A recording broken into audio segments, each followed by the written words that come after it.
पाकिस्तान के हाथ में कटोरा था, वो भीख मांगता था, अब उस कटोरे में छेद कर रखा है। उन्हें लगा हम आतंकवादी पालेंगे, आतंकवादी एक्सपोर्ट करेंगे और हमारी दुकान चलती रहेगी। अमेरिका आएगा, चाइना आएगा, हमसे आतंकवादी खरीदेगा और पूरी दुनिया में इस्तेमाल करेगा। सलमान खान का एक डायलॉग याद आता है कि इतने छेद करेंगे कि समझ नहीं आएगा सांस कहां से लोगे। और ये एक साथ किस तरीके से 70-70 लोग मारे जाते हैं। और पाकिस्तानी आर्मी क्या कहती है, साहब 4 मरे हैं जी, दुनिया की सबसे अजीम फौज है साहब, शाहीन है हमारे पास, गौरी है। और कर कह रहे हैं वो चप्पल पहन के आते हैं लोग, सिर पे तौलिया बांध के आते हैं, तुम्हें AK-47 उड़ा के चले जाते हैं। नमस्कार, मैं कुमार श्रीकांत आपका स्वागत कर रहा हूं और आज मेरे साथ मौजूद हैं शिवम चौधरी साहब, राजनीतिक और अंतर्राष्ट्रीय मामलों को बहुत बेहतर तरीके से विश्लेषित करते हैं और इनका एक तरीके से कहा जाए विश्लेषण अलग अलग सोशल मीडिया पर बहुत बड़े पैमाने पर छाया रहता और मेन स्ट्रीम मीडिया में भी, क्योंकि आ, इनकी एक किताब है और वो किताब का जिक्र मैं करूंगा कि उस किताब को भी आप लोगों को पढ़ना चाहिए और कितनी बेहतर तरीके से इन्होंने कांग्रेस का डायलेमा समझाया है या फिर कहा जाए इस देश में देश विरोधी ताकतों को एक्सपोज किया है। मुझे लगता है कि उस किताब के माध्यम से आप उसे भी पढ़ सकते हैं। लेकिन आज शिवम से बात किताब को लेकर नहीं है, लेकिन हाँ, शिवम से बात पाकिस्तान को लेकर। आखिर पाकिस्तान में क्या खलबली मची हुई है? पाकिस्तान में जो लिबरेशन आर्मी है बलोचिस्तान वाली, उसने 1100 से ज्यादा लोग एक साल में मार दिए।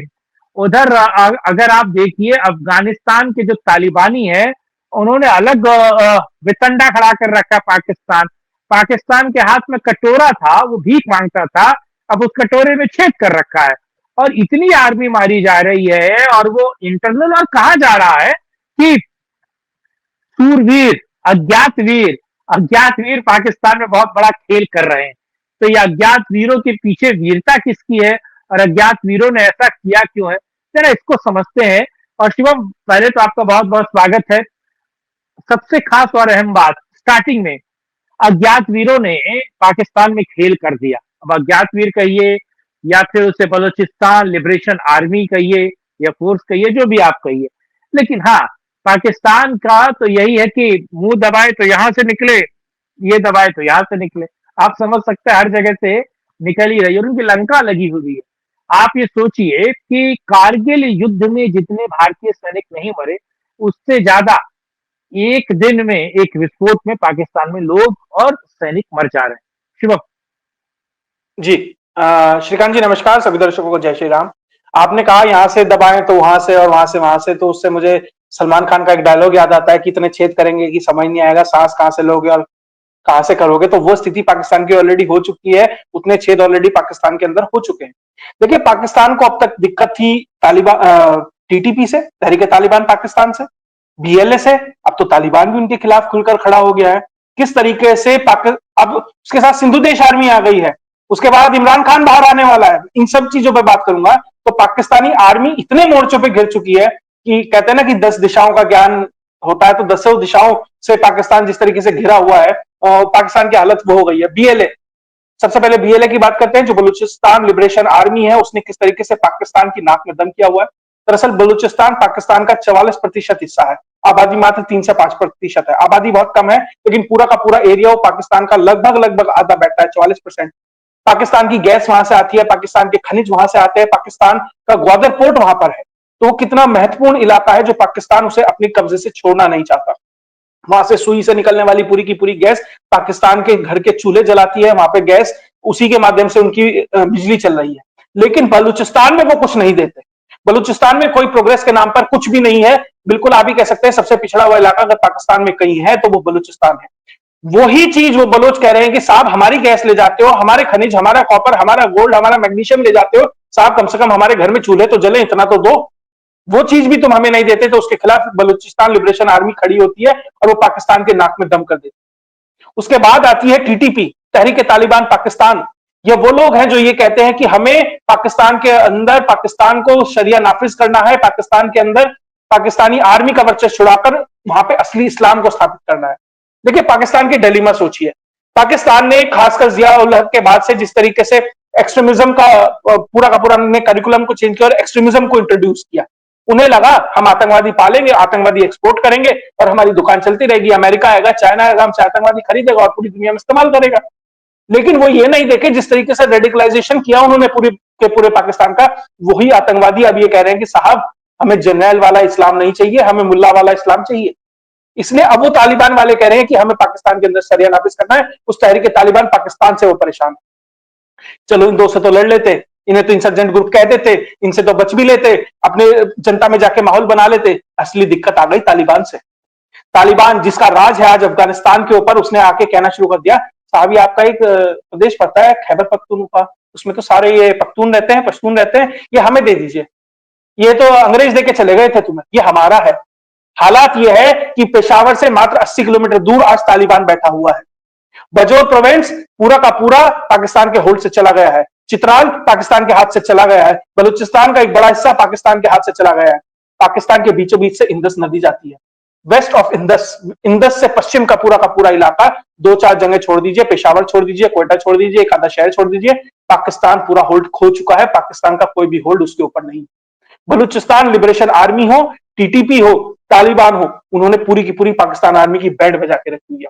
बलूच लिबरेशन आर्मी ने अभी अटैक किया, सुसाइड अटैक। लोग कहते हैं बलूचिस्तान वालों के पास आबादी नहीं है। उन्होंने कहा आबादी नहीं है, कोई नहीं, डायरेक्ट कंफ्रंटेशन में नहीं जाएंगे, हम गुरिल्ला वॉरफेयर करेंगे, शिवाजी करते थे। उन्होंने वो करने का प्रयास किया और उन्होंने 70 से ज्यादा लोग एक अटैक में मार दिए। जब भारत के जवान शहीद हुए थे पुलवामा में, भारत ने क्या किया था जाकर? पाकिस्तान वाले जाके करें ना, बलूचिस्तान में हिम्मत है। दरअसल बलूचिस्तान आर्मी खड़ी इसलिए हुई है क्योंकि उन्होंने वहां जाकर कारपेट बॉम्बिंग की।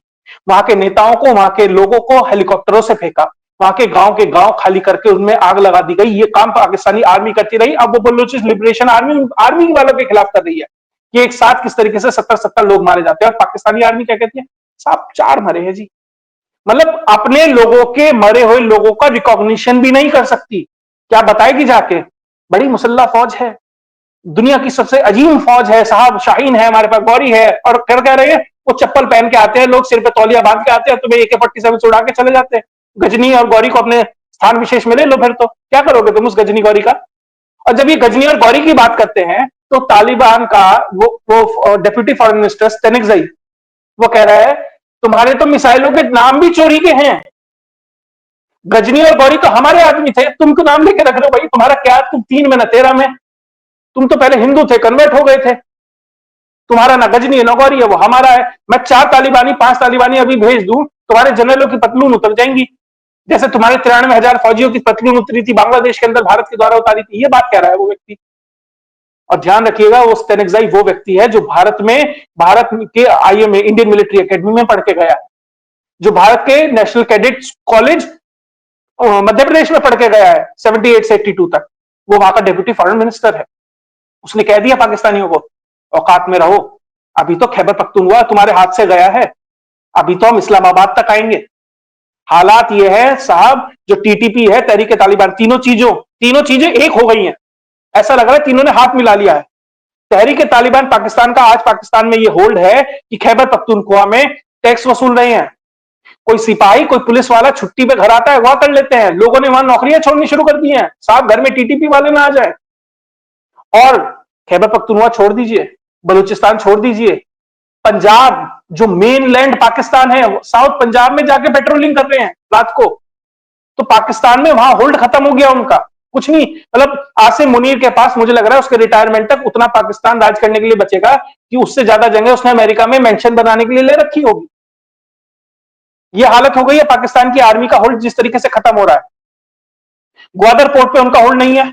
ग्वादर पोर्ट, देखिए मैं आपको एक छोटा सा कॉन्टेक्स्ट देना चाहूंगा। दरअसल पिछले 5-6 सालों में हुआ क्या, जब हमें याद है 15 अगस्त के दिन जब अमेरिका अफगानिस्तान छोड़ के गया ना, तो सबने कहा साहब पाकिस्तान में देखिए 5th स्टेट बन गया है। ISI का चीफ वो वहां पे पहुंच गया था, फैज हामिद, चाय पी रहा था, कॉफी पी रहा था, हमारा 5th प्रोविंस बनेगा अफगानिस्तान। साहब 5 साल नहीं हुए 5th प्रोविंस को, हालत देखिए आपकी क्या हो गई है। अमेरिका का वो स्ट्रेटेजिक रिट्रीट था। कारण बताता हूं क्या हुआ था, असली खेल वहां क्या हुआ था। जो बिलियंस ऑफ डॉलर्स के वो हथियार वहां छोड़ के गया था, वो चाहता था कि पाकिस्तान का बाल्कनाइजेशन हो, पाकिस्तान के टुकड़े। क्योंकि जो ये बलूचिस्तान वाला एरिया है वहां पे चाइना आना चाहता है, और अगर बलूचिस्तान में ग्वादर पोर्ट पे चाइना आ जाता है तो पूरे के पूरे मिडिल ईस्ट तक उसका रास्ता खुल जाएगा। अमेरिका नहीं चाहता है, इसलिए उसने कहा था कि ग्वादर पोर्ट हमें दे दो पाकिस्तान को। पाकिस्तान ने कहा था हमें सेकंड स्ट्राइक कैपेबिलिटी दो, वो मना हो गया, वो अलग बात है, लेकिन ग्वादर पोर्ट में चाइना है। अमेरिका चाहता है कि बलूचिस्तान पाकिस्तान से आजाद हो और वो अमेरिका के इन्फ्लुएंस में रहे, ताकि ईरान पे नजर रखी जा सके, पाकिस्तान पे नजर रखी जा सके, अफगानिस्तान पे नजर रखी जा सके, भारत पे नजर रखी जा सके, मिडिल ईस्ट पे नजर रखी जा सके, और वहां पे चाइना के होल्ड को खत्म किया जा सके। इसलिए वो हथियार छोड़े गए थे कि ये तालिबानी जाएंगे, इनके ऊपर हमला करेंगे, और ये बीएलए तक भी हथियार पहुंचेंगे। नाइट विजन गॉगल पहन के घूम रहे हैं साहब, हेलीकॉप्टर उड़ा रहा है तालिबानी। और मैं आपको एक बात बता दूं, इनके जो हथियार थे ना, वो खराब हो गए थे जो अमेरिका छोड़ के गए थे। अभी नहीं तो आता नहीं रिपेयर करना। मैंने सुना है बहुत से भारतीय इंजीनियर वहां पहुंचे थे, उन्होंने कहा था साहब नट बोल्ट ये लगेगा, इतने का पाना लाओ, इतने की चाबी लाओ, तब जाके वो हेलीकॉप्टर उड़े थे। तो जो पाकिस्तानी खुश हो रहे थे ना 15 अगस्त को, आजादी मिल गई साहब, ट्रेनिंग आजाद करा ट्रेनिंग दिया। ट्रेनिंग दी, एक तरीके से ट्रेनिंग दी, चिनूक कैसे उड़ेगा। भारत हाँ, ने स्ट्रेटेजिक, भारत ने सहयोग किया अफगानियों का स्वावलंबन में। भारत का कोई हित नहीं था भाई पाकिस्तान में जाके घुसे, हम तो स्वावलंबी बना रहे थे साहब, हम तो गेहूं बेचते हैं, पानी बेचते हैं, हम तो उनकी पार्लियामेंट बनाते हैं, उनकी क्रिकेट टीम को सपोर्ट करते हैं, हमने उनके कुछ 2-4 अप्लायंसेस भी चलाने में हेल्प कर दी, उससे ज्यादा कोई सहयोग नहीं है हमारा। हमारा कोई क्या मतलब है वहां पे। अब तो कोई हमारा मिशन भी नहीं है कि भैया रॉ वहां बैठता था, पाकिस्तान कहता था तुम्हारे तो इतने सारे ऑफिस है, रॉ वहां चलाता है, हेरात से चलाता है, काबुल से चलाता है, फला जंग से चलाता है, भारत तो वहां था ही। तो ये तालिबान वाले तुम्हारे पीछे क्यों पड़ गए, ये तुर्बत में इतने लोग क्यों मारे गए, ये 12 खेल में तुम्हारी सेना ये पोस्ट छोड़कर क्यों भाग रही है, ये बजौर प्रोविंस क्यों खाली हो गया, ये बलूचिस्तान में तुम्हें सांस क्यों नहीं आने दी जा रही, टारगेटेड किलिंग होती है, स्नाइपर स्नाइपर चला रहे साहब, नाइट विजन गॉगल, वो $5,000 के जूते पहन के तालिबानी इनके ऊपर चढ़ पड़े हैं। अभी इन्हें समझ नहीं आ रहा करे तो करे क्या, भागे तो भागे क्या। वो एक रैली वो है ना, एक मीम चलता है, मोदी जी करे तो करे क्या, वो वाली स्थिति इनकी हो गई है। अब अब देखिए तालिबान वालों को टीटीपी, चलिए मान रहा हूं मैं 2005-6 से चले हुए हैं, 2007-8 में इन्होंने बैन लगा दिया था, बीएलए वाले भी काफी समय से लगे हुए हैं। तालिबान वालों को दिक्कत क्या हो गई, देखिए पाकिस्तानी ना अति महत्वाकांक्षी है, मतलब काबिलियत 0, कॉन्फिडेंस 100। ये एक ऐसा डेंजरस कॉकटेल है ना, जिस आदमी के हाथ में लग जाए ना उसकी तबाही निश्चित है, वो पाकिस्तानी है। तो उन्होंने कहा साहब, एक वखान कॉरिडोर पड़ता है अफगानिस्तान के अंदर, कि साहब हम वखान कॉरिडोर को अपने अंदर ले लेंगे और जाके सीधा जो तिजारत है, जो बिजनेस है, वो जाकर तजिकिस्तान से करेंगे। तो उन्होंने कहा अच्छा, वखान कॉरिडोर हमारा तुम ले लोगे और वहां से जाके व्यापार कर लोगे। साहब ने चित्राल, जो रास्ता है वखान जाने का पाकिस्तान के अंदर, वो चित्राल इन्होंने कब्जा लिया, कह रहे रास्ता ही कट हो गया तेरा, चला जा कहां जाए। मतलब पाकिस्तान के शहरों का पूरा एक्सेस कट कर दिया गया। यह हालत है, पाकिस्तान की आर्मी अपने शहरों में नहीं जा पा रही। चित्राल, मैं वापस जाके कह रहा हूं, जो लोग मेरी बातें सुन रहे हैं, आपको 3-4 शहरों के नाम होंगे, चित्राल है, बजौर प्रोविंस है, क्वेटा है, पेशावर है। ये जाकर देखिए मैप में, आपको इंदस नदी दिखेगी पाकिस्तान के बीच से, और ये उसके पश्चिम में दिखाई देंगे। आप ये मानकर चलिए वहां पाकिस्तानी आर्मी है ही नहीं। अगर कहीं है तो अपने कैंटोनमेंट पे बैठी है, उस चारदीवारी के बाहर नहीं निकल सकती। ये हालत पाकिस्तानी आर्मी की पाकिस्तान के अंदर इन तालिबानियों ने करी है। मदरसे से पढ़ के आए हैं, पाकिस्तान में भी मदरसे हैं, पाकिस्तान के मदरसे के पढ़े हुए लोग वहां जाते हैं साहब। इनकी इकोनॉमिक कैपिटल है कराची, कराची में आधे से ज्यादा पॉपुलेशन पश्तूनों की है। जिस दिन वो खड़े हो गए, कहने लगे साहब ये तालिबानी, ये टीटीपी वाले हमारे भाई हैं, तुम इन्हें मारोगे, अगर कराची म्यूटिनी नहीं जाम हो हो सकती गया। क्या? पश्तूनों जी की बात कर रहे तो पश्तून म्यूटिनी नहीं कर सकते, क्योंकि आर्मी बिल्कुल में निश्चित सबसे होगा ज्यादा पश्तून है। हाँ, साहब, पश्तून तहफुज मूवमेंट, अभी तो तालिबान खान जेल में है, इमरान खान 20 तारीख के बाद बाहर निकलेगा। वो तो खैबर पख्तूनख्वा में उसका जो चीफ मिनिस्टर है, वो गंडापुर, उसने अति मचाई हुई है, पाकिस्तान आर्मी का कोई होल्ड नहीं है वहां पे। जिस दिन ये इमरान खान बाहर निकलेगा, आप ये मानकर चलिए पाकिस्तान की टूट। अब तक तो लोग यूट्यूबर से बोलते हैं ना पाकिस्तान अब टूटा, साल भर में टूटा, 2 साल, बाहर निकलते ही आप काउंटडाउन नोटिस पीरियड शुरू हो जाएगा, पाकिस्तान टूटेगा निश्चित तौर पर। क्योंकि आर्मी और इमरान खान के बीच में रिवोल्ट होगा, और म्यूटनी की आप बात कर रहे हैं, निश्चित तौर पर म्यूटनी भी होगी, क्योंकि वो भी लोग हैं जो मुहाजिर है कराची में, जो भारत से गए हुए, उन्हें कभी रिकॉग्नाइज नहीं किया। क्या वो नहीं खड़े होंगे क्या?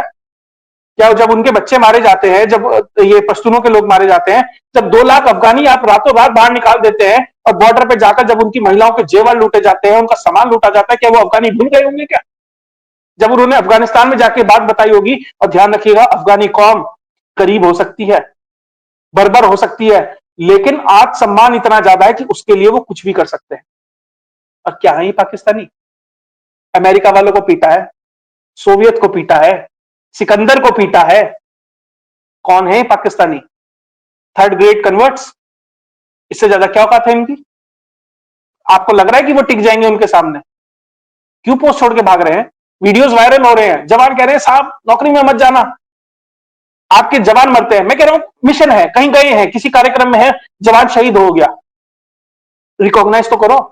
ये तो बताओ कि साहब जवान शहीद हुआ है, आपको फौज में लाए थे इनसे लड़ने के लिए, आपने फौज को बनाया डायपर बनाने की फैक्ट्री, डीएचए के प्लॉट, पीआईए के एयरलाइंस उड़ाएंगे, सीमेंट की कट्टे, चावल, आलू की बोरिया, ये बेचने के लिए आपने फौज को तब्दील कर नहीं दिया। शिवांग, और, शिवांग, और मैं एक लाइन बोल दूं, हाँ, हाँ, मूर्ख तो मूर्ख, अति मूर्ख वो यूनिस और वो बांग्लादेशी फौज जी कह रही है इनसे ट्रेनिंग लेंगे। क्या ट्रेनिंग लोगे साहब?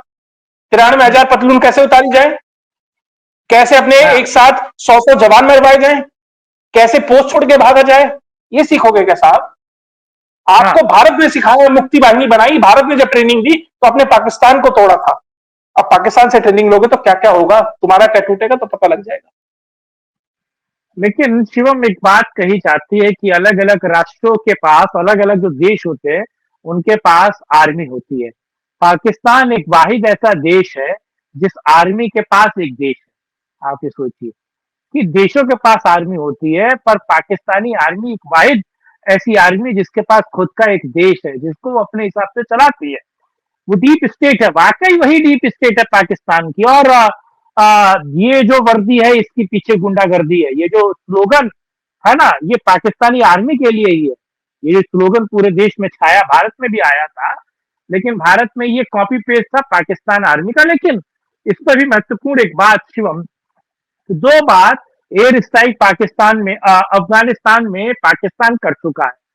चाइनीज और अमेरिकन एयरक्राफ्ट का इस्तेमाल करके कर चुका है। खबर ये आ रही है कि तालिबान जो है वो चाइना और रशिया से बात कर रहा है कि साहब हमें एक ऐसा मॉड्यूल दे दो ताकि हम इन एयरक्राफ्ट को मार के गिरा सके। तो आप ये सोचिए कि वो पूर्ण रूप से युद्ध के लिए, जंग के लिए तैयार है। और उधर मैं देख रहा हूं कि ये जो युद्ध विराम है ये होकर नहीं दे रहा है। क्या ट्रंप के आने के बाद, बड़ा सवाल ये है कि क्या ट्रंप के आने के बाद सरकार वापस बदली जाएगी? क्या दूसरे साहब सरकार आएंगे हैं? और क्या वाकई तालिबान अब चढ़ बैठेगा? और आपने कहा कि बहुत जल्दी स्प्लिट होगा, बाल्कन सिचुएशन बनेगी, लेकिन क्या आपको लगता है कि वापस ऐसी चीजें होने जा रही है वाकई 20 के बाद? देखिए, आपने कहा कि एक आर्मी के पास देश है, निश्चित तौर पर एक देश है, लेकिन उसमें थोड़ा सा व्याकरण में तब्दीली है। देश था, देश है नहीं, देश था। अब वो स्थिति बदल गई है। दूसरी चीज, आपने कहा कि रशिया से बात चल रही है, चाइना से बात चल रही है। अफगानिस्तान तो सीधा कहेगा भैया अगर चाइना सपोर्ट करेगा वखान कॉरिडोर लेने में या हमारे खिलाफ कोई ऐसा एक्शन लेने में, साहब वखान कॉरिडोर चाइना के शिनजियांग से लगता हुआ है। इतना इन्फिल्ट्रेशन कर देंगे, वहां सारा मुस्लिम आबादी चाइना की रहती है, आतंकवाद वहां पर नप जाएगा। तो चाइना को भी चाहिए कि वो अफगानिस्तान से बना के रखे। और दूसरी चीज, आपने कहा कि एयर डिफेंस सिस्टम और ये सब वो चीजें रशिया से मांग रहा है, चाइना से मांग रहा है। मैं तो कह रहा हूं साहब करने की जरूरत ही नहीं है। इनका कराची पोर्ट कब्जा लो ना। जब तेल ही नहीं आएगा तो हवाई जहाज कहां से उड़ेगा? जर्नैलों के गाड़ी के चलाने के लिए तेल नहीं है, हवाई जहाज कहां से उड़ाएंगे? मांगे तांगे के हवाई जहाज, मांगे तांगे का तेल है उसमें, कहां से चलेगा सिस्टम? और आप ये देखिए इनके एयरपोर्ट के सामने ब्लास्ट होता है। पूरा का पूरा जो चाइनीज इन्वेस्टमेंट है आज के समय में तालिबान अमेरिका के सहयोग से चल रहा है। तालिबान को हर हफ्ते मिलियंस ऑफ डॉलर्स अमेरिका भेजता है वाया कतर। क्यों भेज रहा है? वो इसलिए भेज रहा है क्योंकि जितना भी चाइनीज इन्वेस्टमेंट पाकिस्तान के अंदर है ना, उसे अगर खत्म करना है तो वही यही लोग करते हैं। वो बीएलए की जो शेरा बलोच है वो किस तरीके से जाकर बॉम्ब ब्लास्ट करती है और जाकर चाइनीज लोगों को मारती है। किस तरीके से कराची एयरपोर्ट के बाहर ब्लास्ट होता है, चाइनीज लोग मर जाते हैं। चाइना के इन्वेस्टमेंट को सेबोटाज अमेरिका करवा रहा है with the help of these Talibanis. और ये तालिबानी इन्हें पूरे के पूरे पाकिस्तान को सबक सिखाएंगे, ये बताएंगे कि असली कौन है। ठीक है ना, असली इस्लाम कहां से आता है, इस्लाम का मतलब ये इन्हें समझाएंगे, मुल्ला वाले इस्लाम का, कि क्या होता है और क्या नहीं होता है। और निश्चित तो तौर क्या पर पीओ के लेने का टाइम है ये? नहीं नहीं, पीओ के लेने का टाइम है क्या? आपको लगता है पीओ के वापस ले लिया जाए? है? मेरे हिसाब से गिलगिट बाल्टिस्तान पहले लिया जाना चाहिए। पीओके अभी उतनी जरूरत नहीं है। देखिए आप निश्चित तौर पर, मैं तो अखंड भारत की बात करता हूं, लेकिन अगर आपका कोई अंग किसी बीमारी कारण से खराब हो जाता है, जो पीओके है, जब तक वो ठीक ना हो जाए, जब उसका इलाज ना हो जाए, लेकिन वो बीमारी, जिहादी वो कैंसर मानसिकता हो पीओ, हाँ बिल्कुल सही, क्योंकि पीओके ले रखे तो वो जिहादी भी तो आएंगे। बिल्कुल बिल्कुल। मैं कह रहा हूं जब तक हाँ वो इलाज ना हो, तब तक उसे आप अपने मेन स्ट्रीम में ना जोड़िए। गिलगिट बाल्टिस्तान लीजिए, आपके लिए असीम संभावनाओं के द्वार खुलेंगे। आप पूरे के पूरे सेंट्रल एशिया से और पता नहीं कहां से कनेक्ट हो जाएंगे। अफगानिस्तान के साथ आपका सहयोग बड़ा अच्छा है। आप पूरे का पूरा, अब तक तो वो रास्ता आपको रुका हुआ था, इसलिए तो आपको चाबार और पता नहीं कहां कहां से जाना पड़ता था। तो अगर वो रास्ता खुल जाता है तो बहुत बेहतर है। और आप ये मानकर चलिए, भारत के नक्शे में अगले 5 साल के अंदर बड़ा परिवर्तन होगा। पश्चिम में हो या पूर्व में हो, चिकन नेक में हो या गिलगिट में हो या भूटान में हो या फिर चिटगांव हिल ट्रैक में हो, कहीं पर भी हो, भारत के नक्शे में आपको तब्दीली दिखाई देगी। 2024 का नक्शा, 2029-30 का नक्शा आपको निश्चित तौर पर अलग दिखाई देगा। शिवम, आज आपने नक्शे को लेकर भी बात की और एक बेहतर बातचीत हुई पाकिस्तान के बैकग्राउंड में, और पाकिस्तान का भविष्य क्या है इस पर एक बेहतर बेहतर बातचीत हुई। आपने समय दिया शिवम, और इस मुद्दे पर हमने बात की, उसके लिए आपका बहुत बहुत धन्यवाद।